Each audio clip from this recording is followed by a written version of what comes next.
Momom bor edi 43-yili, qora xat olgani kuchaygan dardi, sovchilar 3 yilcha qo'yishmagan tinch farzandi yo'q edi, tegsa bo'lardi.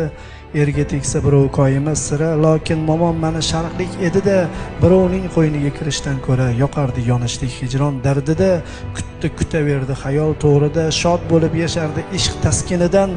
Birdan 46-yil oxirida bobom qaytib keldi fin zaminidan. Qora xat ne bo'ldi dersiz aslida, bunga sabab jangda ko'p ofat edi.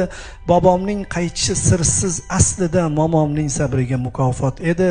Urushgacha 10 yil yashab befarzand, ularning qalbiga sanchilardi o'q. Taqdirni qarangki, shu kundan keyin farzandlar tug'ildi birin-ketin sho'x. Mana sizga sevgi, mana sizga g'am, ko'ring dunyodagi eng yuksak farqni. Insofdan bo'lurmi shundan keyin ham sevishdan bexabar deyishdik sharqni. Men g'arblik ayolning sha'niga zinhor yomon sifatlarni tirkalamasman, ammo o'z momomning sha'nin beg'ubor himoya qilmasam farzand emasman. Ey g'arblik do'stlarim, bilmasangiz gar haqiqiy sevgini, buyuk xayolni, tilingizni tiying qiyomat qadar, tinch qo'ying sharqlik ayolni.